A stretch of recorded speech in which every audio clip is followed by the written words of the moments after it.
वक्त था। कस्बे से दूर बसे पुराने गांव भैरवपुर की गलियां हर रोज की तरह सुनसान हो चुकी थी। आसमान में हल्के बादल थे और ठंडी हवा के झोंके पुरानी हवेली की टूटी खिड़कियों से सनसनाहट पैदा कर रहे थे। गांव के लोग इस हवेली के पास से भी नहीं गुजरते थे। कहते हैं यहां अजीब अजीब आहटें सुनाई देती है, जैसे कोई अनदेखा इंसान आस पास घूम रहा हो। रीना अपने दोस्तों के साथ गांव घूमने आई थी। सबने मजाक मजाक में कहा, चल रीना, तू तो बहुत बहादुर बनती है। अगर सच में हिम्मत है तो फिर हवेली के अंदर चल। मुझे किससे डर लगेगा? भूत वूत जैसी कोई चीज नहीं होती। रीना अकेली हवेली के अंदर चली गई। टॉर्च की रोशनी टूटी दीवारों पर पड़ते ही डरावनी परछाइयां बनने लगी। वो चौंक कर पलटी। वहां कोई नहीं था। शायद मेरे दोस्तों ने मजाक किया होगा। लेकिन अगले ही पल उसने टॉर्च की रोशनी में देखा, दीवार पर उसके अलावा एक और परछाई हिल रही थी। रीना की सांसें तेज हो गई। उसने धीरे से पुकारा, कौन है वहां? पर कोई जवाब नहीं मिला। बस धीरे धीरे कदमों की आहट पास आने लगी। वो भागकर बाहर निकली। दोस्त हंस पड़े। क्या हुआ? रंग उड़ गया चेहरे से? रीना कांपती आवाज में बोली, नहीं, अंदर कोई था। दोस्तों ने मजाक उड़ा दिया। लेकिन उस दिन के बाद से रीना के साथ अजीब घटनाएं होने लगी। कभी रात में उसके कमरे में किसी के चलने की आवाज आती, कभी शीशे में उसके पीछे कोई धुंधली परछाई दिखाई देती। गांव का नाई रघु रोज रात को देर तक दुकान बंद करता। एक दिन जब वो तालाब के किनारे से घर जा रहा था तो उसे लगा कोई उसके पीछे पीछे चल रहा है। कौन है बे? सामने आ। पर कोई जवाब नहीं। वो तेज कदमों से चलने लगा, लेकिन नाहट भी उतनी ही तेज हो गई। अचानक उसके सामने एक सफेद साया खड़ा हो गया। आंखें गहरी हरी चमक रही थी। रघु, तेरा समय आ गया है, तू बच नहीं पाएगा। रघु जोर से चिल्लाया और भाग खड़ा हुआ। अगले दिन गांव वालों ने देखा रघु पागल सा हो गया था। वो बार बार कहता, आहट मुझे ले जाएगी, आहट मुझे ले जाएगी। अनिरुद्ध गांव के स्कूल में मास्टर था। वो भूत प्रेत में विश्वास नहीं करता था। लेकिन एक रात जब वो हवेली के पास से लौट रहा था तो उसने साफ साफ सुना जैसे भारी जूतों की आवाज उसके पीछे से आ रही हो।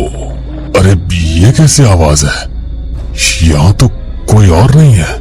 वो मुड़ा, लेकिन पीछे सिर्फ खाली सड़क थी।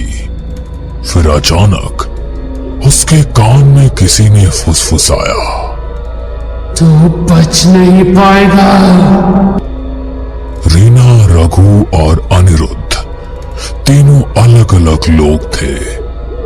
लेकिन सबने एक ही चीज महसूस की और वो थी आहट।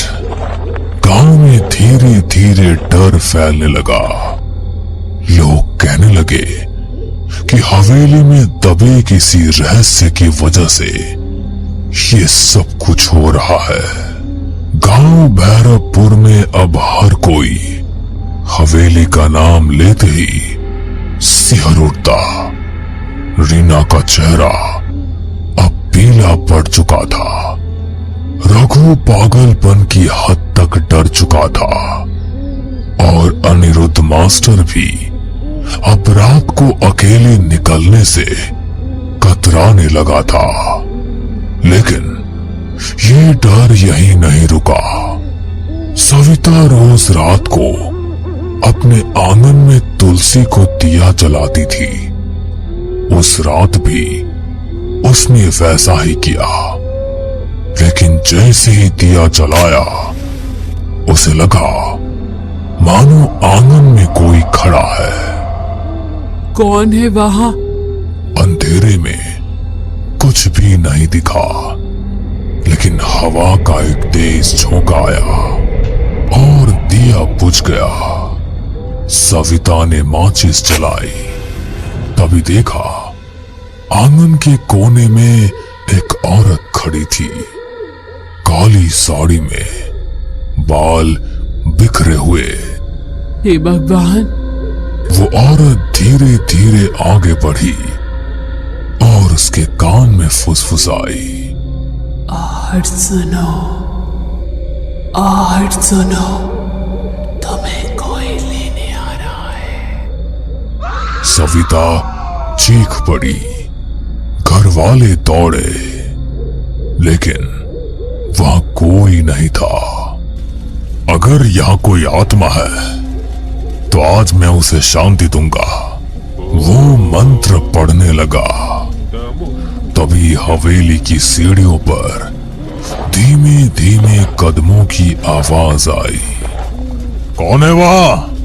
कोई जवाब नहीं, लेकिन अचानक उसके सामने लोहे की जंजीर अपने आप हिलने लगी।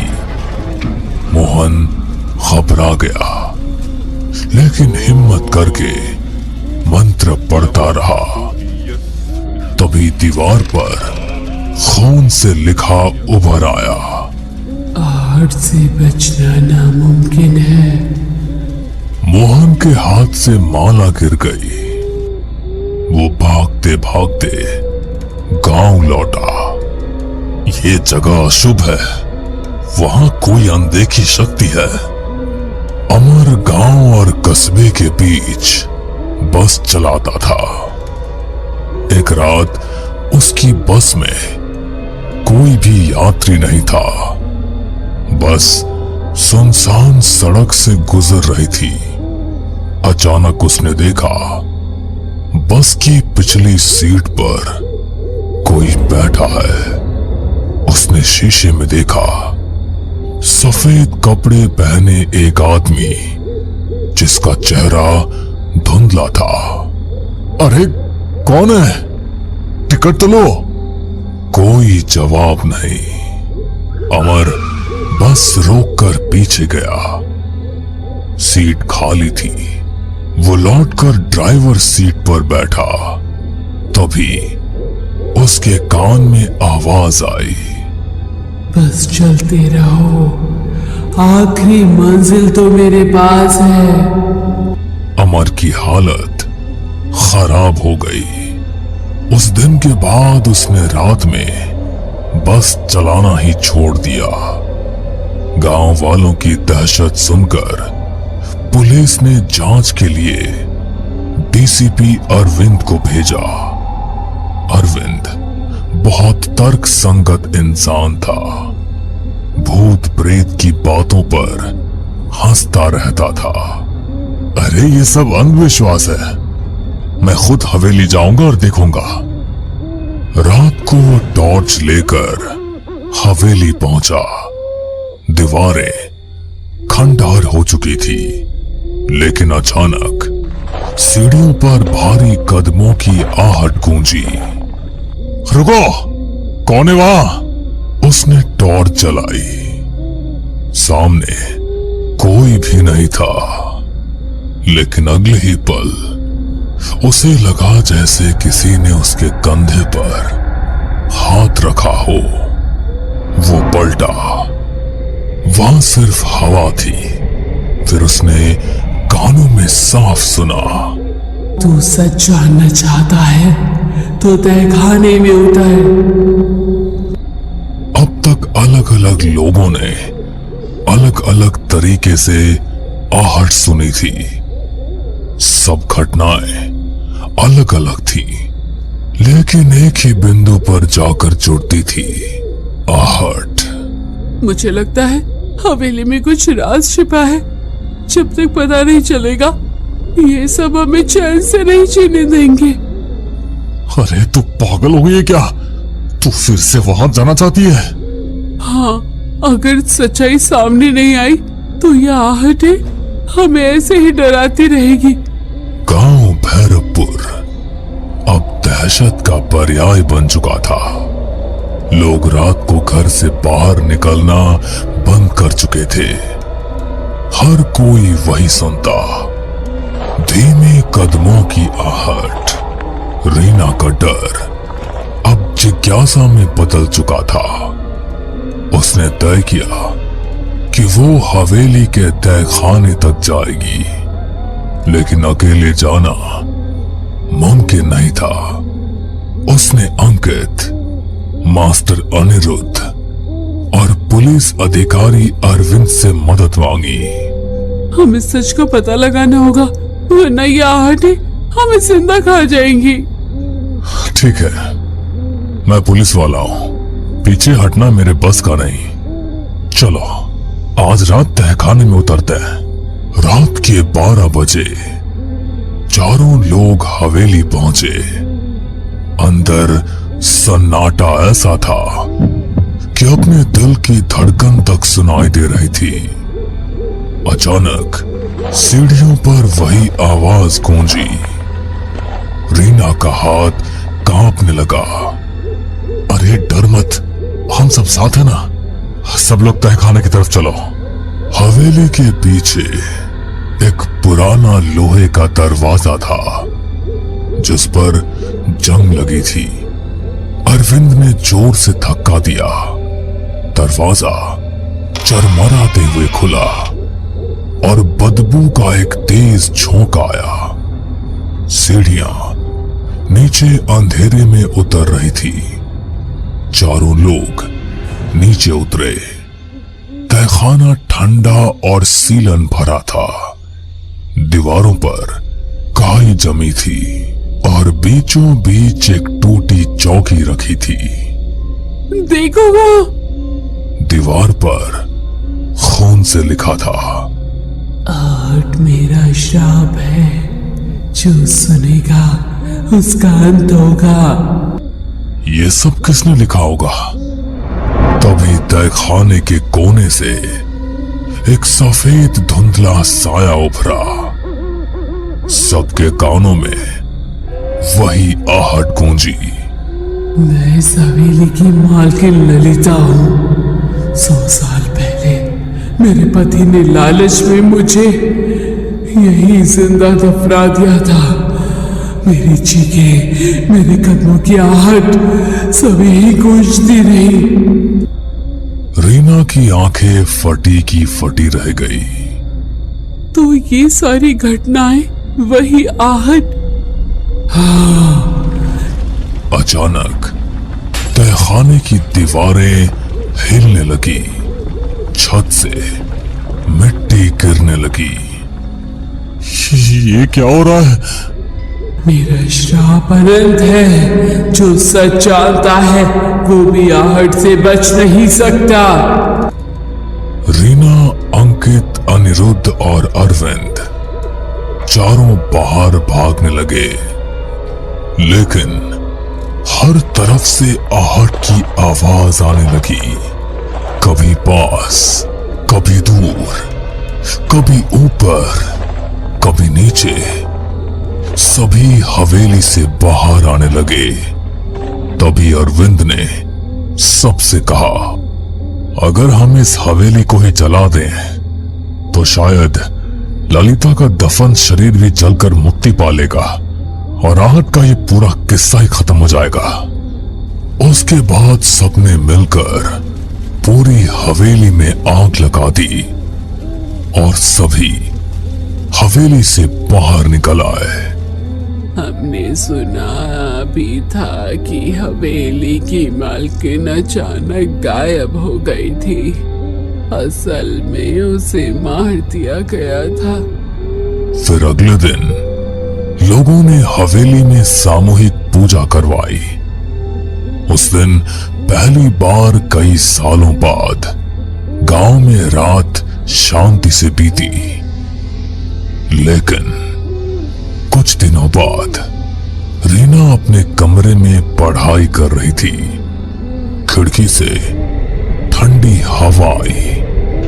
अचानक उसे लगा जैसे कमरे के कोने से धीरे धीरे कदमों की आहट आ रही है। उसने कांपते हुए कहा, कौन है?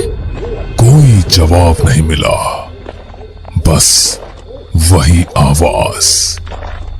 रीना की आंखों में डर फिर से उतर आया। भैरवपुर गांव में हवेली का रहस्य तो खुल गया, लेकिन आहट अब भी जिंदा है। कहते हैं जो एक बार ये आवाज सुन लेता है उसकी जिंदगी कभी पहले जैसी नहीं रहती।